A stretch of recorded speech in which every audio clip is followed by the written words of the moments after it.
So, Down syndrome, also known as Down syndrome, is a condition in which a child is born with an extra copy of their 21st chromosome, hence its other name, trisomy 21. This occurs through changes like mutation. Now, if the mutation occurs in the cells like gametes or sex cells during fertilization, it causes changes in the fetus, and in this condition ends up causing physical and mental development delays and disabilities. Now, many of these disabilities are lifelong, and they can also shorten the life expectancy. However, people with Down syndrome can live a healthy and fulfilling life. In all cases of reproduction, both parents pass their genes on to their children.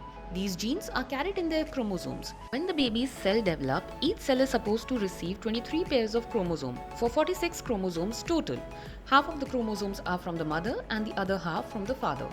In children with Down syndrome, one of the chromosomes doesn't separate properly. Now the baby ends up with 3 copies or an extra partial copy of chromosome number 21 instead of 2. So what are the consequences of having this particular extra chromosome?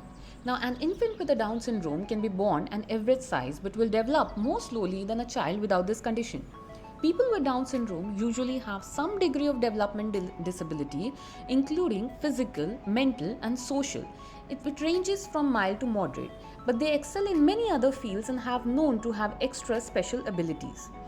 Recent medical advances, as well as the cultural and institutional support for the people with Down syndrome and their families, provides many opportunities to help overcome these particular challenges of this condition. Now, certain parents have greater chances of giving birth to a child with Down syndrome. According to the Center of Disease for the Prevention, mothers aged 35 years or older have higher chances of having a baby with Down syndrome than the younger mothers. The probability increases the older the mother is. So, how do you approach this condition? The prevention starts as far as assessing the risk of the couples having it. So, an awareness is needed for such condition and any other genetic conditions for that matter. Now, discuss with your counselors.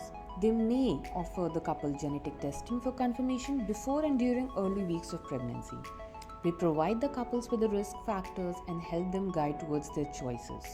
After birth, we introduce them to their pediatricians and the respective fields later on as per need. With correct guidance, these wonderful kids end up having a wonderful future.